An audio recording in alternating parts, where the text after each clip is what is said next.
Let's get cooking with Care Team Plus, where flavor meets health.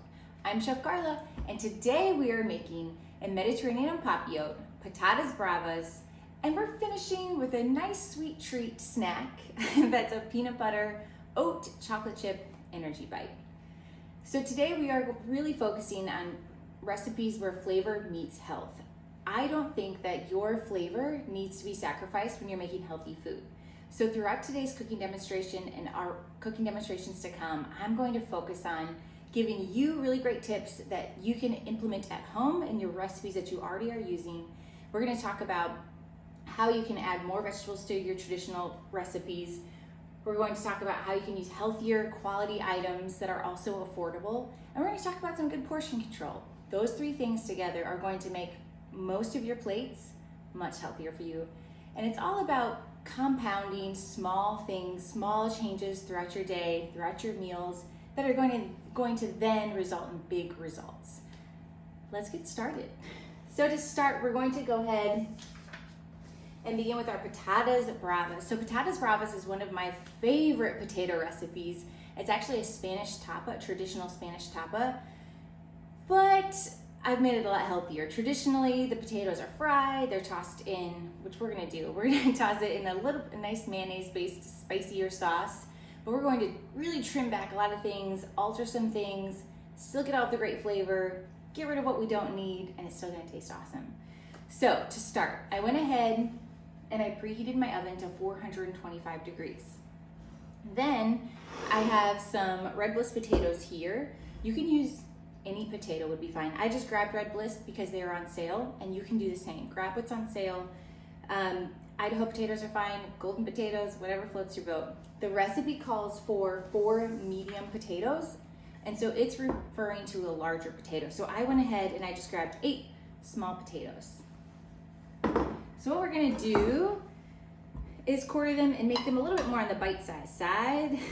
So I'm going to cut it in planks. I'm gonna get these potatoes out of the way, and then I'll lie them down flat, so that way that potato's not rocking around on my cutting board.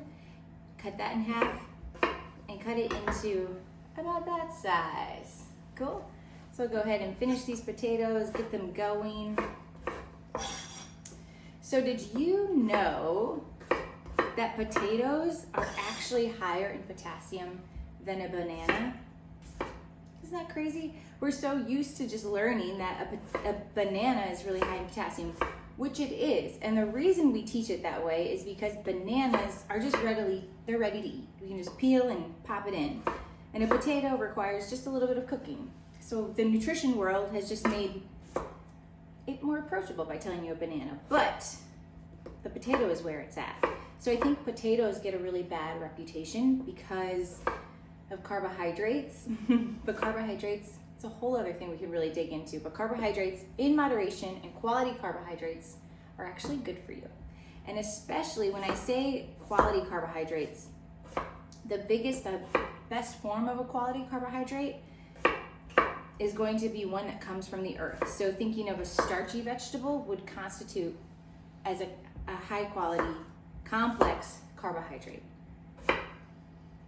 And why these are great for you is because potatoes, so when I say complex or starchy vegetable, I'm talking about potatoes, butternut squash, any of those starchy veggies.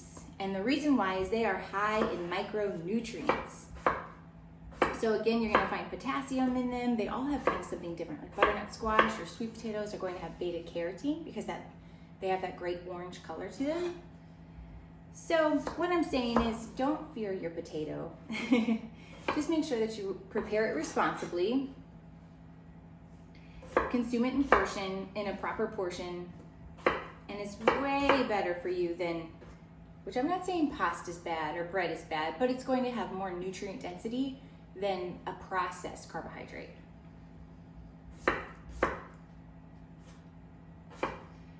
All right, these are looking really great. I have 2 more potatoes to go.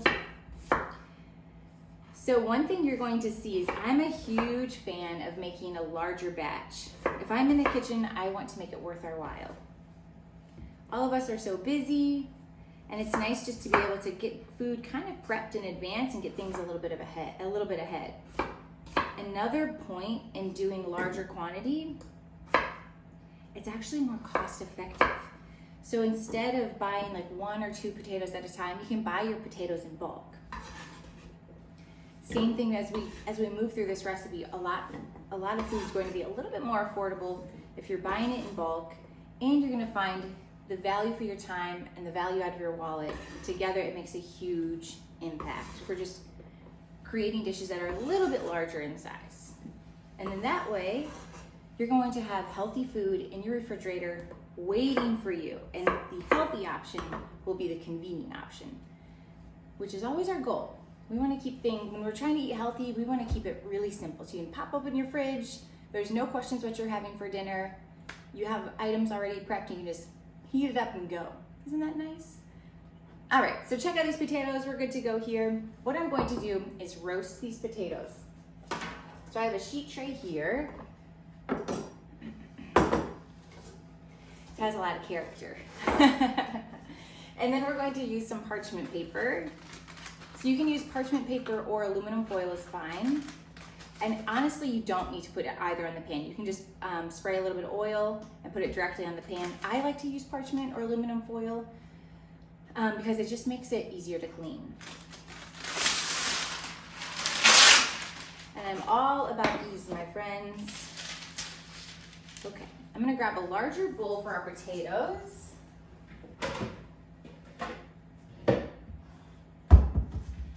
What we're going to do, has a little bit of water in it, there we go.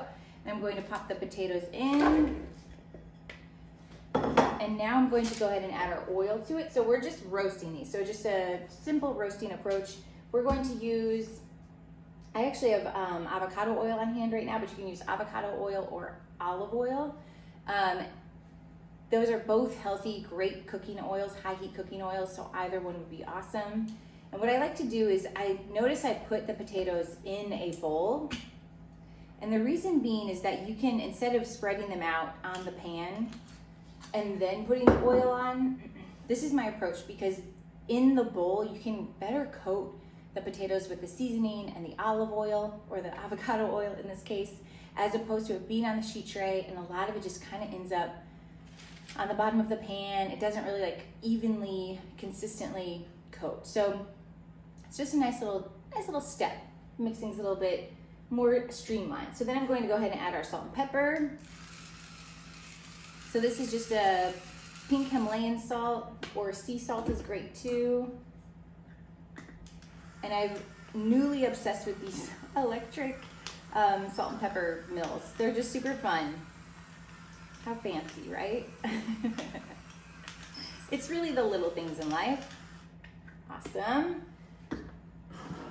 Okay, so then I'm just gonna use my hands, and make sure you guys can kind of see, and just lightly toss those around and make sure everything's pretty well coated.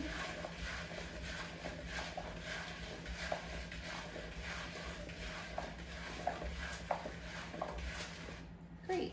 Then I'm going to drop it out onto the pan. And then another really great tip when you're roasting anything. Today we're roasting potatoes.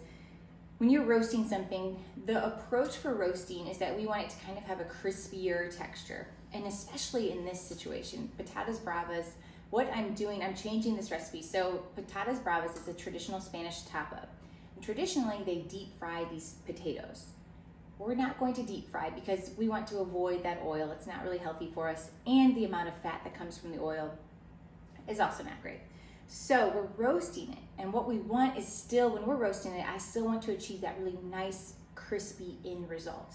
And so to do that, we need to make sure that we spread everything out and just make sure you have enough space for these potatoes to breathe. And the reason being, think about this. So vegetables and potatoes in this situation, all food really, I would say, has a water content to it, right? Big or small. Some of them have less, some of them have more. But that water content, when these potatoes are popped in the oven, that water content is then going to turn into steam, right, as it's cooking. And so if the potatoes are really cramped and put on top of each other, it's going to end up steaming the potatoes. What we want is to have it all spread out nicely so that that steam immediately evaporates and it creates a nice crispy texture on the potato, which gives us that yummy, fried, crispy end result. That's what we're going for. Sound good? So check it out. It's nicely spread out. Like, it's not too much, but just enough. So make sure you're using a nice large pan. I'm going to pop it in the oven. We're at 425 degrees. And we're going to cook it until it's nice and light and crispy. I'm thinking about 25, 30 minutes. We'll keep our eye on it. Sound good? Here we go.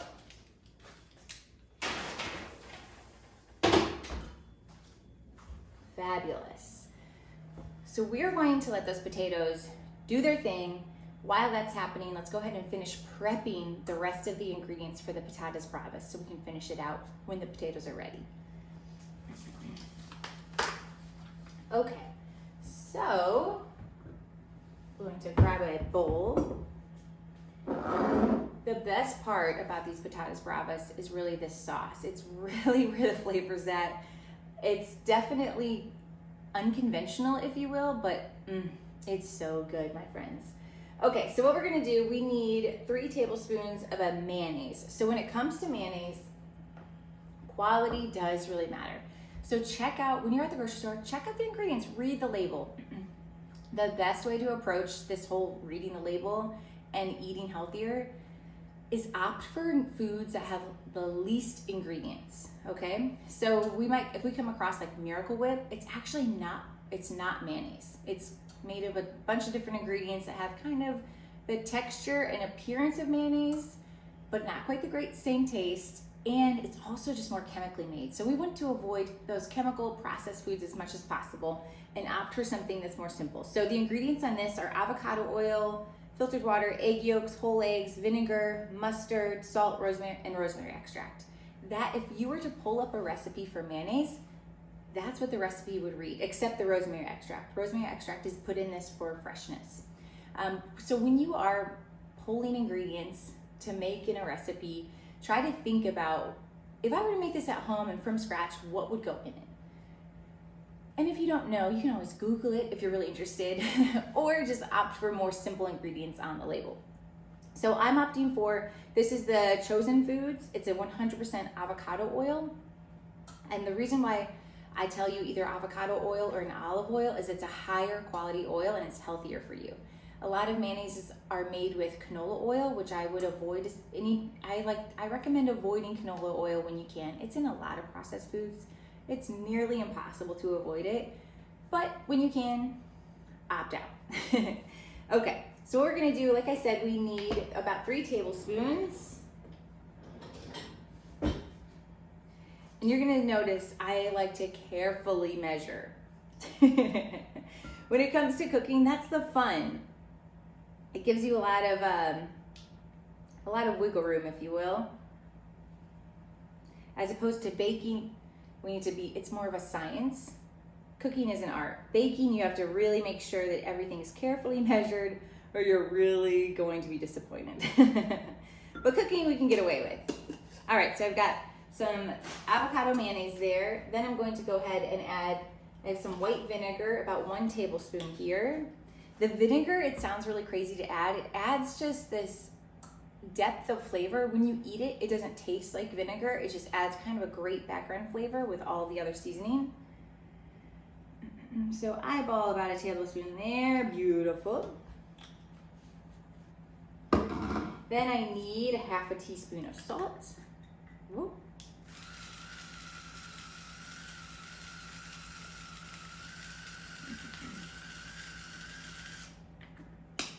Perfect. Crushed red pepper flakes, 1/4 teaspoon.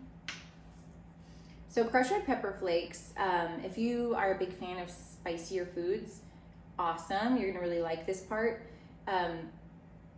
Be careful not to, so commonly when we like things, we kind of tend to add a little bit more than what the recipe calls for. I get it, I'm super guilty of it. There's nothing wrong with it. But just be mindful that crushed red pepper flakes, they're dried right now. And so as we're adding it to the sauce, and the longer it sits in the sauce, the hydration, it's going to rehydrate the crushed red pepper flakes, causing more flavor and more spice to bloom, which is great news if you're a big spicy fan, right? Not great news if you're more sensitive to heat. So just be mindful when you're adding these seasonings that they're going to really grow in flavor the longer they sit in this dressing. So if you make this dressing and you put it in your refrigerator to sit overnight or for a week or so, it's just going to bloom more flavor, which is not bad. Okay, then we have our chili powder. So we need about a tablespoon of chili powder. Got a fresh container here.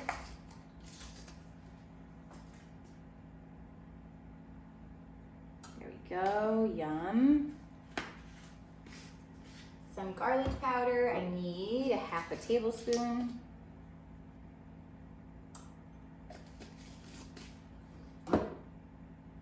Smoked paprika. There's a difference between smoked paprika and regular paprika. One is smoked and one isn't. The smoked paprika, though, is a significant difference. I'm a big fan. It contributes so much flavor. It, of course, just has a really nice smoky flavor. So if you can get your hands on it, I love it. If you can't, just use a regular paprika. It is bright and flavorful, and it has really great flavor either way. So I do need about a teaspoon. And then lastly, a teaspoon of cumin. That should do. Okay. Then I'm going to go ahead and combine these ingredients, and it really just makes kind of a paste. I keep referring to it as a sauce, but it will appear more as a paste.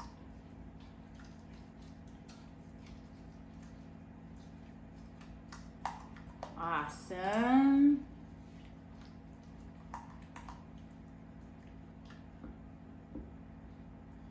So check that out. It's like a good thick texture. And so what we're going to do, you'll see as we get farther along, we're going to pull these potatoes out of the oven when they're perfectly roasted and crispy. And then we're going to toss them in the sauce, fresh, hot out of the oven. And the sauce will kind of like melt and coat it and make it nice and flavorful, and it is so good. Okay, so while we're waiting for the potatoes to cook, I'm going to set this Patatas Bravas sauce to the side, and we're going to move on to our next recipe. Beautiful. Also, don't be afraid to test that and make sure that the flavor profile is great. Let me give it a go while we're here. Just make sure we're on task here, and if not, we can add a little bit more. That's really good, you guys. Not like something that you could just take spoonfuls of. It'd be really crazy, but it's good. All right, okay. Moving on to our Mediterranean salmon en papillote.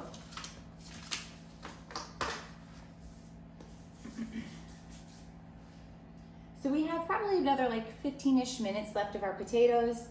This en papillote I pair with the potatoes because I think it just goes really well. I know I have Mediterranean and then a Spanish tapa on the same dish. It sounds really crazy, but you know, what's good is good. So that's why we're combining the two. Okay, so salmon, let's talk about salmon. Salmon is great for you. It is a high quality protein. If I were to say there was a superfood, salmon would be it. It is high in protein, it's high in a quality fat, and it tastes really good. It's really easy to cook. So that's why I'm a big fan from a nutrition and a culinary perspective.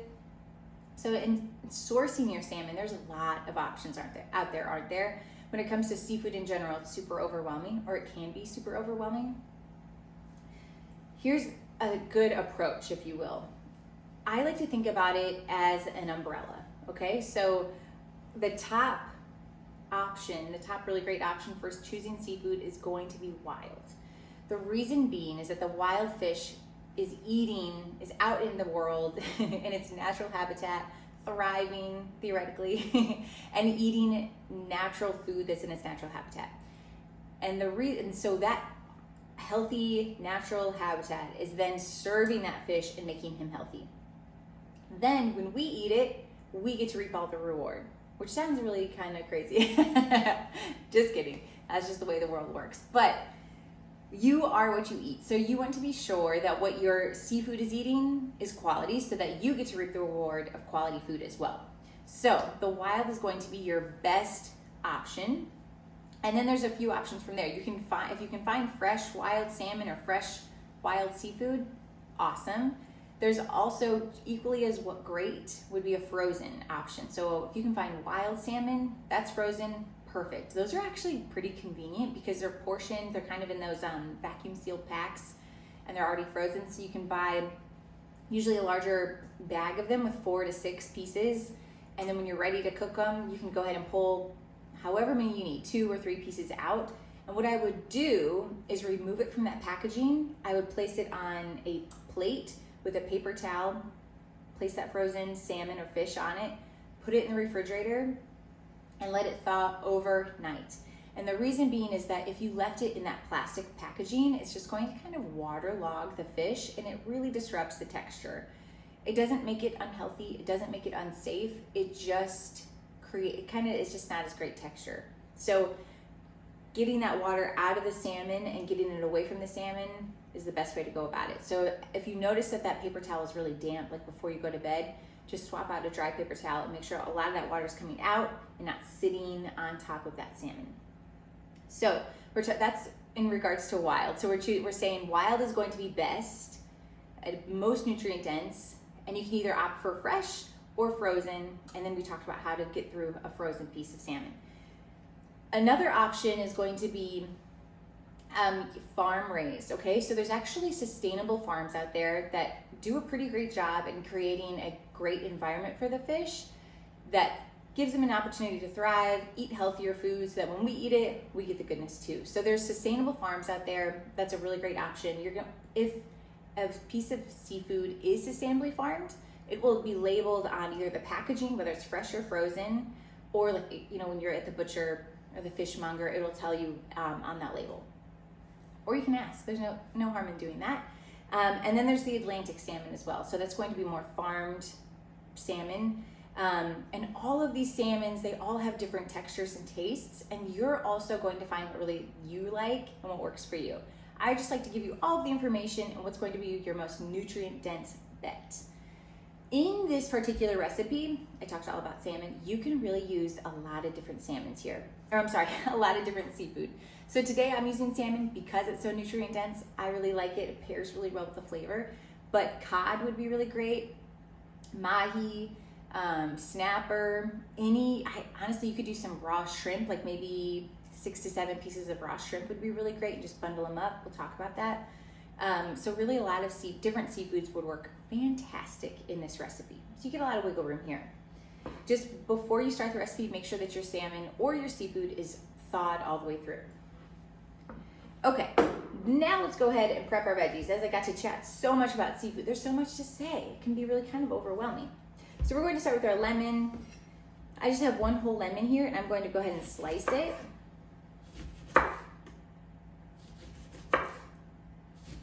So we're just going to go ahead and prep all of our veggies so that when it's time to throw it all together, it just really comes together nice and easily.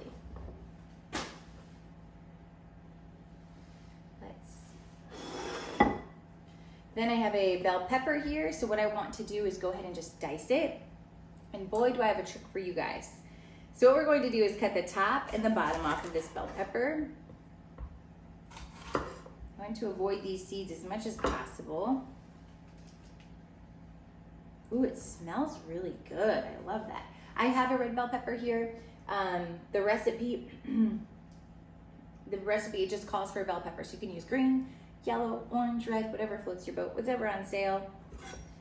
All right, so now you can see all of the seeds. And what I want to do is avoid the seeds getting all over my cutting board, because then it just slows things down.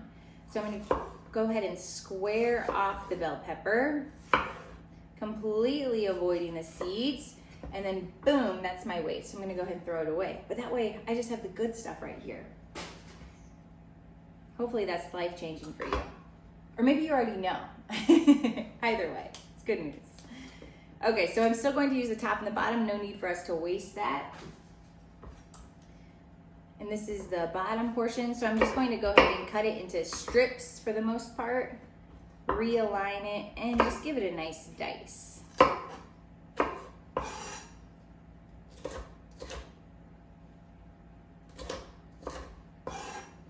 So just kind of thinking like a bite-sized portion, a bite size when you're cutting this.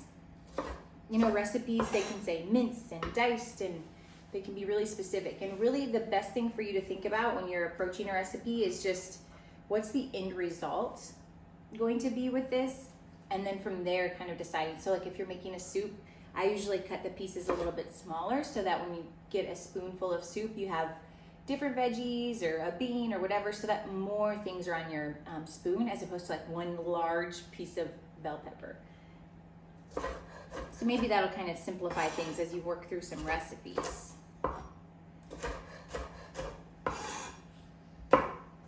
So I mentioned earlier about a good way to save your time and some money is to make larger batches of food. And so in this particular recipe, what I like to do, if we have some time, is I will usually go ahead and prep maybe like more than one bell pepper. So this recipe calls for, I just want to make sure, a half a cup of bell pepper. So that would be about half of a bell pepper. I just went ahead and cut up the whole bell pepper. Maybe go ahead and do 2. And same with the onion, I'll just cut up all of the onion, the whole container of cherry tomatoes, and then store it all in Tupperwares so that when it's time to make dinner, I can just pull everything out, everything's portioned, and I can assemble it. And so you'll see as it comes together what I'm referring to, but I don't like to, you know, cut half of a bell pepper and then store the bell pepper, because usually that bell pepper goes to waste because you're like, well, I've got to pull out my cutting board again to go ahead and cut it, or you don't have any recipe for it. But you'll find that if you went ahead and just cut up all of your bell pepper, you'd be like, oh, I'll just throw this in my eggs, or I'll throw it with my potatoes and roast it, or, you know, like I'll throw it in the soup that I'm making. So what I'm saying is that if you prep everything, even if you're not using it for this particular recipe, you'll find that you're more likely to use it throughout the week, and that will result in less food waste, which is always great. And then it gives you the opportunity to kind of sneak some more veggies into your life, which is also great.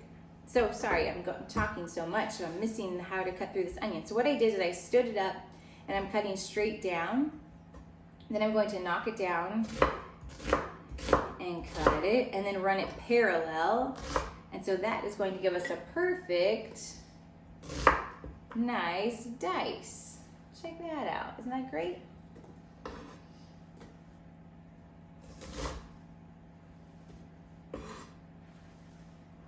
And I'll go ahead and do this one too. We definitely won't use this whole onion, but again, I can just throw this onion in whatever I've got cooking the rest of the week.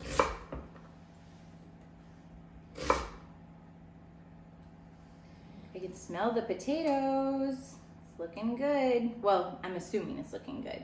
I can feel it.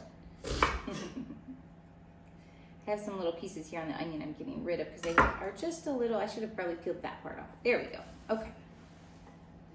Great. So I like to keep my cutting board clean as I'm working through prepping. It's just a little bit safer that way. If you have vegetables kind of crowding while you're working through stuff, you kind of avoid it, and then you can really run over your fingers there, and we don't want to do that. So keep your cutting board clean, make sure you have enough space. Our next ingredient, we have cherry tomatoes. They don't have to be cherry, they can be fresh from your garden. Any tomato would be great. If you're using anything but a cherry tomato, just go ahead and dice it so it's about the same size as that bell pepper or the onion.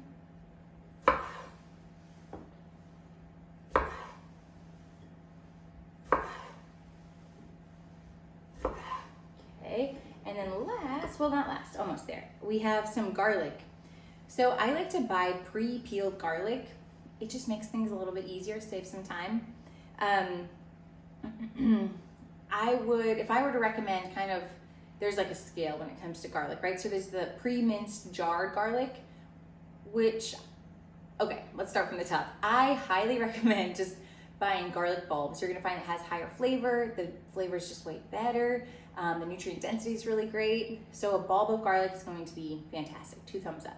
The next step down would be these pre-peeled garlic cloves, and these are for your sanity. And So when I'm making larger batches of things, sometimes I get so annoyed by peeling all of the garlic cloves. So if you have the patience to do the garlic clove peeling, you do it. It's so good for you.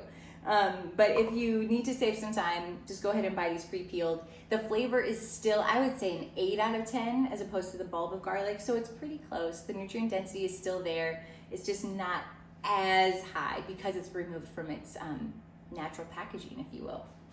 And then the next step down would be that pre-minced garlic that's in the jar. You're going to find that the flavor is not really the same. There's a lot of added preservatives in it. So that one I would use more sparingly.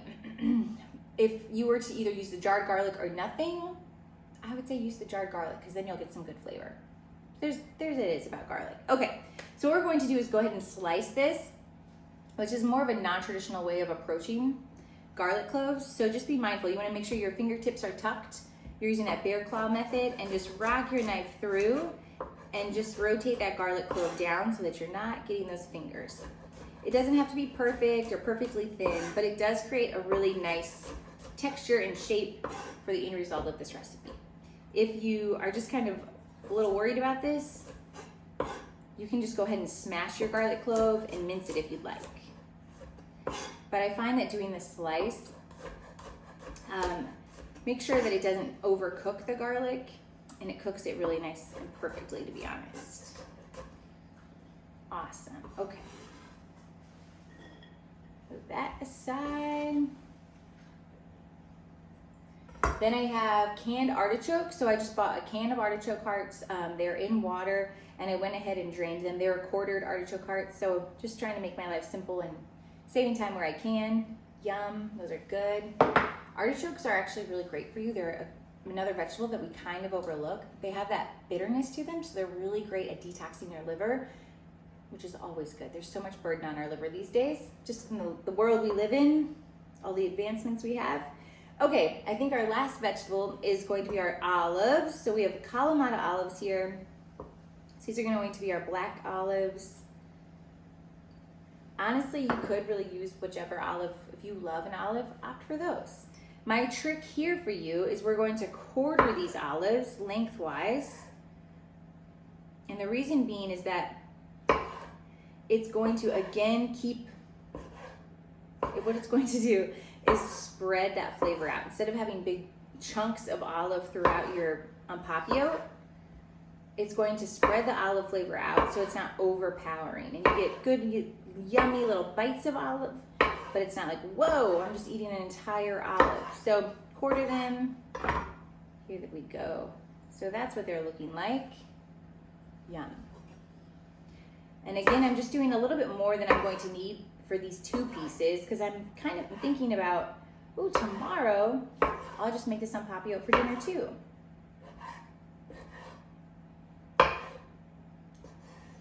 Okay.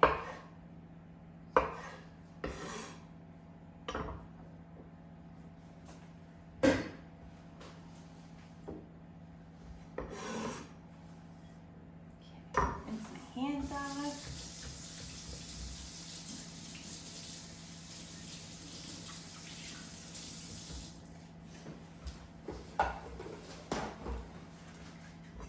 Tidy up my cutting board a smidge. All right. Beautiful. Okay. So I'm going to grab my sheet tray. Get this knife out of the way. So En Papillote, I didn't even get to talk to you guys about this. En Papillote means in paper. It's a French preparation. And it just sounds really fancy, but it's so easy. As you guys are seeing it come together, it sounds Mediterranean En Papillote. It sounds really fancy, but it's so simple and it's really awesome because there's a very little cleanup, which I'm a big fan of. Like once dinner happens, I feel like I'm clocking out for the day at home. Okay, so we have our parchment paper here. You do have to use parchment. I would either say parchment or aluminum. Aluminum is not going to be, it's not going to cook as quickly as it will in parchment because the aluminum is harder to get, the heat doesn't get through as easily. So I do recommend parchment paper. And so I needed about this length. And I'm doing 2 pieces of salmon, so I'm going to do 2 pieces of parchment paper.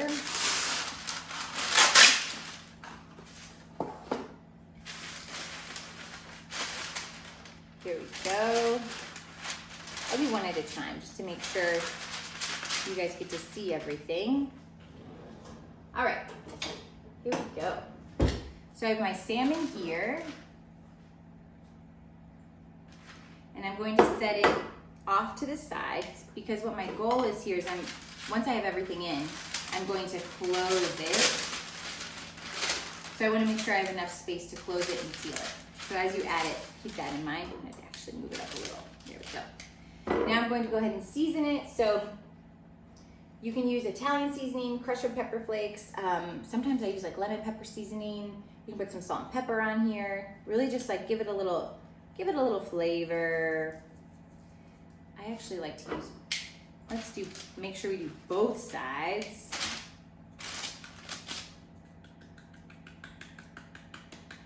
And don't be afraid to give it some flavor. Crushed red pepper flakes.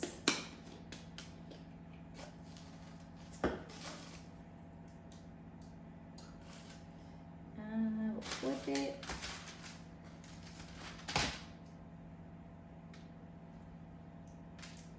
Some salt. I think that'll be good.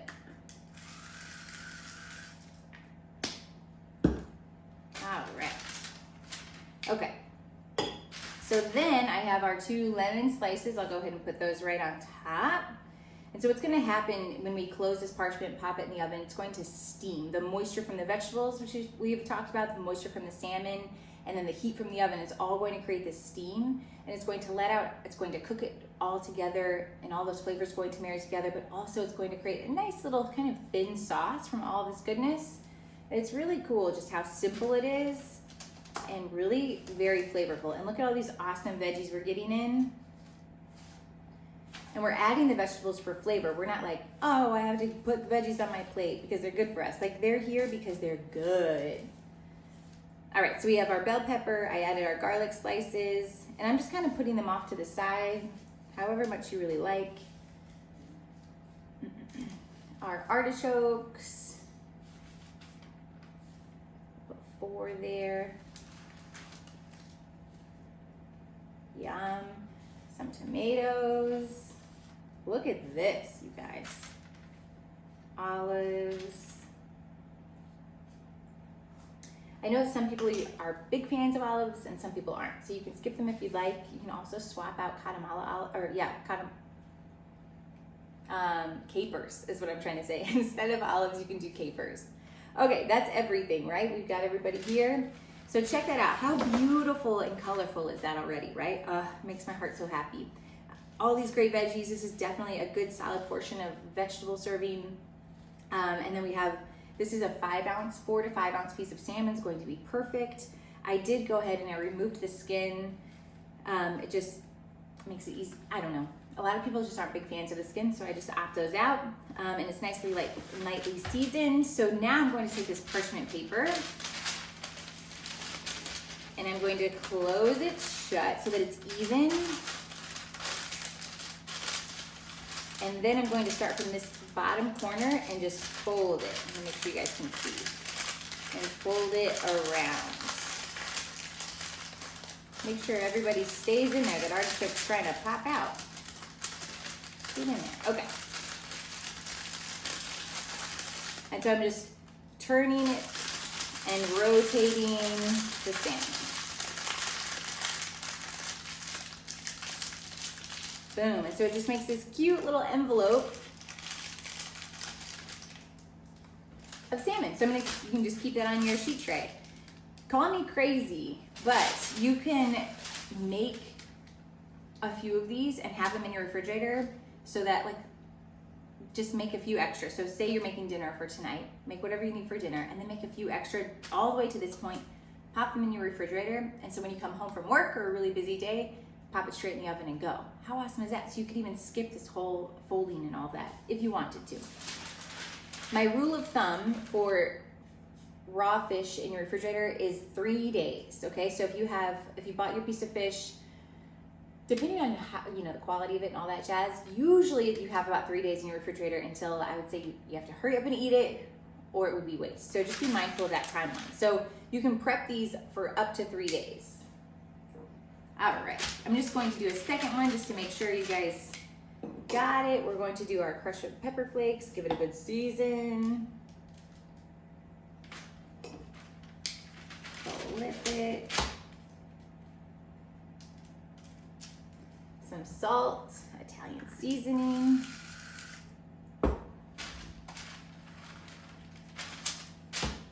Oop.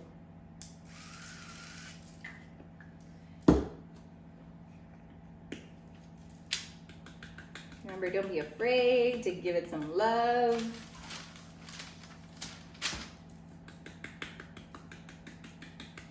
Beautiful. Yeah, and you just have some like great leftover seasonings from everything that didn't stick to the salmon. It's a win-win. And then we'll go ahead and do our lemon. We'll do our onion. It really, the order of how you put your vegetables down, it doesn't matter. Whatever makes you happy. We've got our bell peppers here. Cherry tomatoes. Garlic. Yum. Again, like I'm a huge garlic fan, so you know you can add some extra. Our artichokes.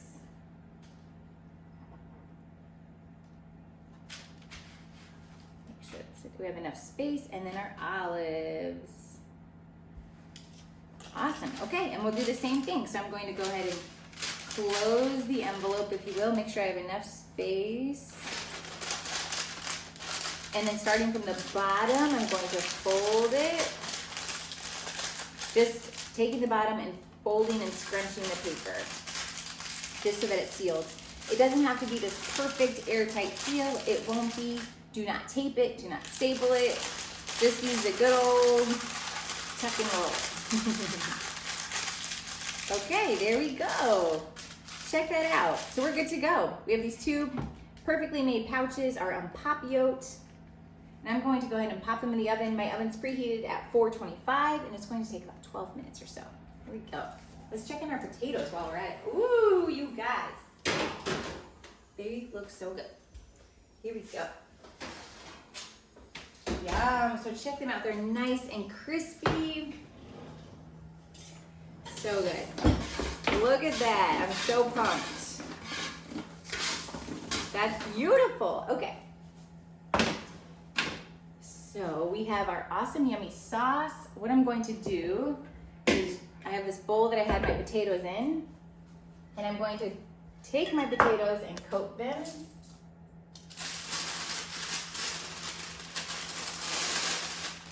Pop them in the bowl. And then, ooh, the sauce like really kind of thickens up a little bit because of that seasoning. And I'll go ahead and drop. So this is up to you. You can use all of this sauce, or you can use less, just depending on really like what your palate prefers. You're the chef here. You get to do what you like. I'm going all in though.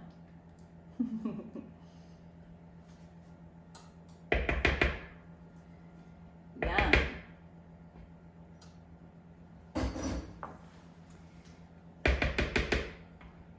Okay. And then I'll give it a good toss so the warmth of the potatoes kind of melt down this sauce. Oh my goodness, it smells so good, you guys. It's, whoop, throwing some at you. How about it? That's so good. Yum. I'm so excited for you guys to try this at home. So excited to put it on the plate together. So I'm going to go ahead and just set this aside. I try to be patient. We have one more recipe before I get to build this whole plate. So we're gonna set this aside. They're going to stay nice and warm for a few minutes. We won't stress. I'm so excited for you guys. Okay, let me get some of this stuff out of the way, and let's move along to our last recipe, which is more of like a snack.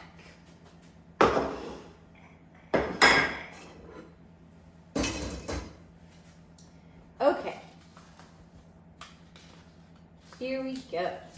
We have our peanut butter chocolate chip oat bite. So it's slight switch up. So we've made our Mediterranean papillote, the Patatas Bravas, that will go together. I'm going to serve that with some arugula, and at the end of this demonstration, you'll see all of that come together on a plate. So hold tight, okay? In the meantime, let's go ahead and finish with our last recipe. The peanut butter chocolate chip oat bites they're honestly just like a really yummy, it tastes like cookie dough, but it's not, and it's healthier for you. There's some good protein in it. It's just a nice sweet treat snack on the go, or just a good quick one you can grab, which I love. So we're going to start. I'm gonna grab a bowl, and I went ahead and grabbed all my ingredients over here.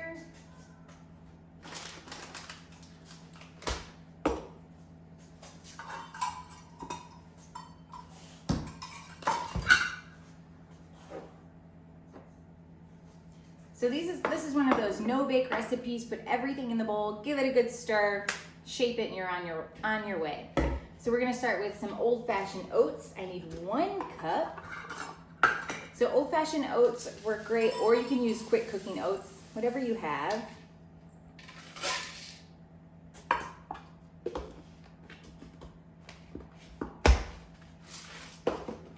Then we need a 1/2 cup of mini chocolate chips. If you have regular size chocolate chips, use that, or if you have just a bar of chocolate, just chop those up. About a 1/2 cup is perfect. I'm a big fan of just using what you have. You don't need to go to the grocery store and buy something super specific, especially in these recipes. They're not contingent on a really good, like on the exact thing.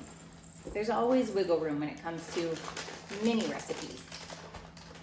Chocolate chips. This is already shaping up, right, guys? We're starting with chocolate chips.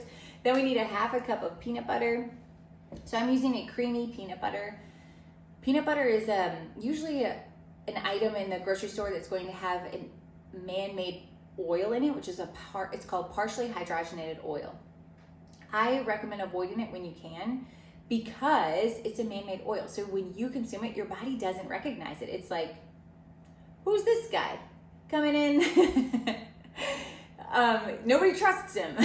So the partially hydrogenated oil, let's talk about this. When you consume a regular fat, or a fat, from just peanuts or salmon, your body, when it digests, it will plug into your body and digest like this. And so your body absorbs it, it gets all the nutrients from it and the energy, and it stores it where it needs to be stored, and all things go well. When you consume a man-made oil or partially hydrogenated oil, it will go in like this, for example. Maybe not exactly, but it goes in like this, and it will try to kind of plug in the same way that a regular fat would go, but your body's going to be like, We're not used to fats like that. It doesn't work. And so it's like, a big alarm goes off, and that's where inflammation begins. So of course, in that moment, it's such a small thing that you don't feel it. The big thing though is that just over time of consuming those unhealthy fats or unhealthy foods, over time it'll add up, that amount of inflammation, not being able to properly absorb ingredients, and consuming foods that your body can't recognize because they're man-made products. It adds up. So long story to tell you that just consuming a natural peanut butter is going to be your best bet. So when you buy your peanut butter, it should really, this one says organic, dry roasted peanuts and sea salt. So if you can just get to the bare minimum, that's going to be your best bet. And the thing is, so the reason why they add partially hydrogenated oils is so that it doesn't separate. So when we buy natural peanut butter, we get that oil on top, and that's kind of annoying, right?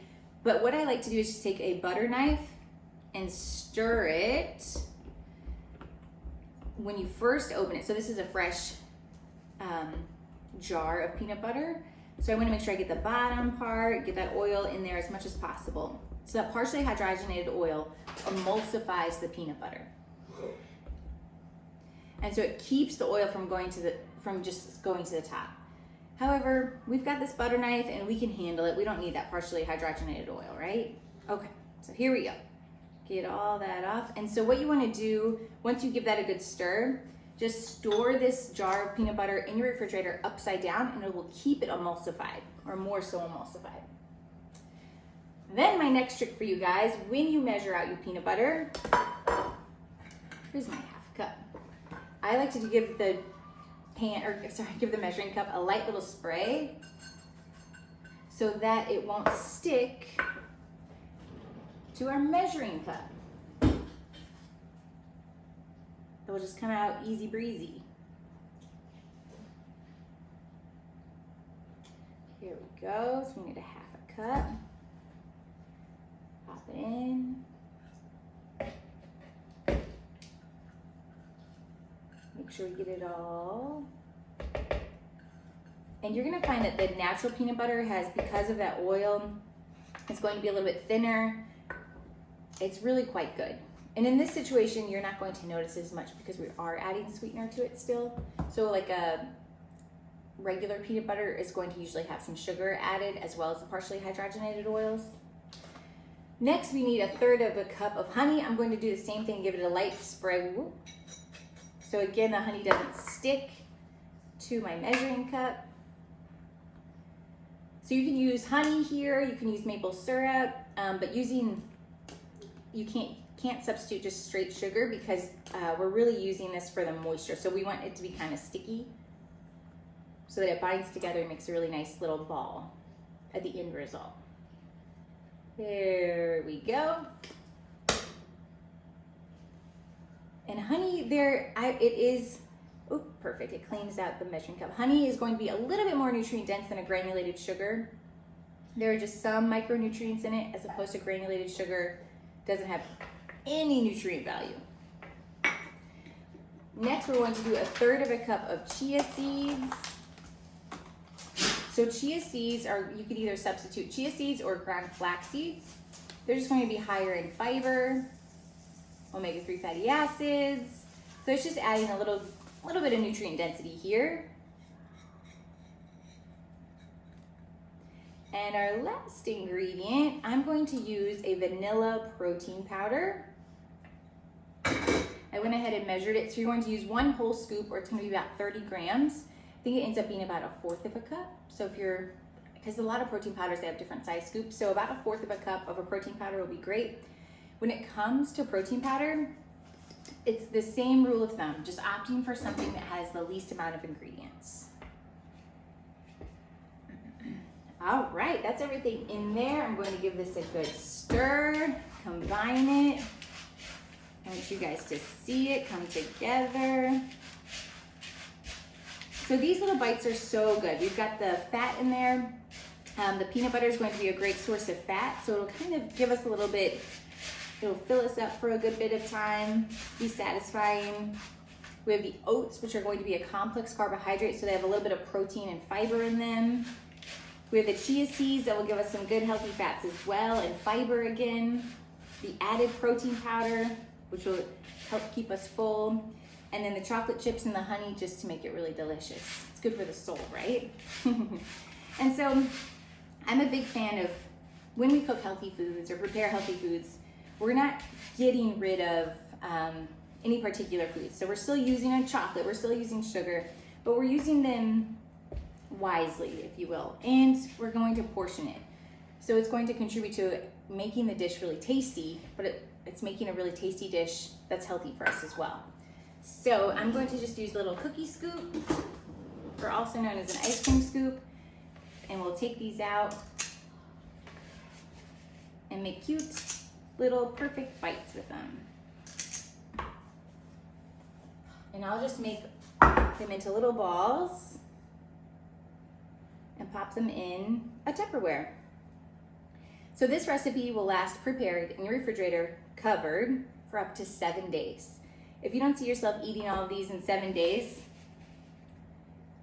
I'd be surprised. No, I'm just kidding. If you don't see yourself eating these in 7 days, just pop them in the freezer, actually. So let's stay in your freezer for up to 6 months. And the same, just go ahead and shape them into the balls, store them in an airtight container, and freeze away. And then that way, it just makes your prep even easier. Beautiful. And as they sit in the refrigerator, they'll kind of firm up a little bit and hold their shape really well.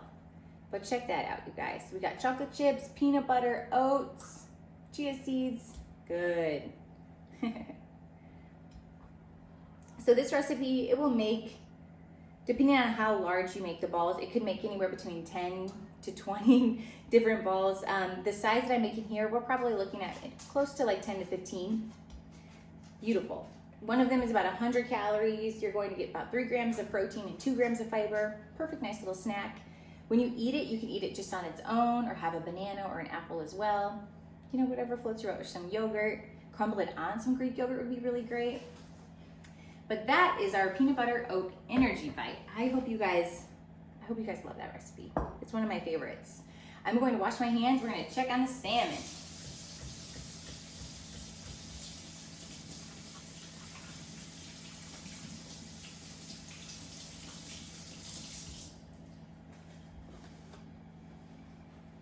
Okay, make some space here. Perfect timing.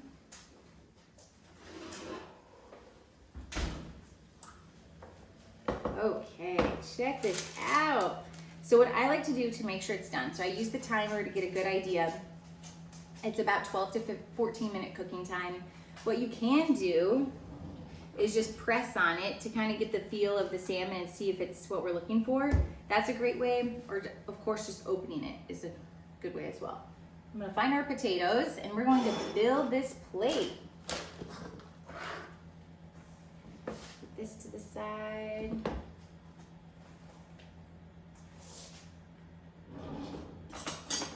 So we have our Patatas Bravas here.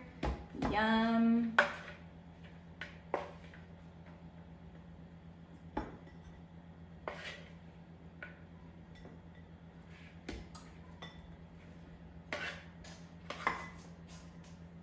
Beautiful.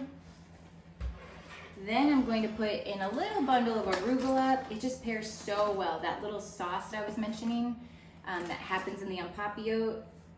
It's a nice way to bump up the volume of the vegetable, as well as add a really great, nice peppery flavor. And then we have our salmon. I'm going to, how I serve it, you can, you know, just put it on the plate just like this with the parchment paper, or go ahead and open it and then slide the veggies and the salmon onto the plates. Let's see. Easy does it. I'm gonna try to do it so you guys can see it, but check this out actually. Look how beautiful that is. Yum. Okay, here we go. Easy does it.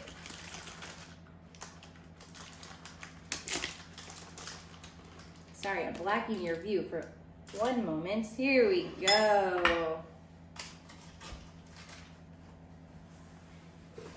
That looks so good.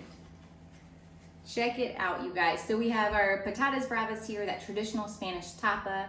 We have our Mediterranean En Papillote, the salmon that's cooked in parchment paper on a bed of fresh arugula. This is a perfect, well-rounded meal for you guys to eat tonight. It comes together so quickly. You guys, I hope you loved it. I hope you learned a bunch, and I hope you feel inspired. Happy cooking.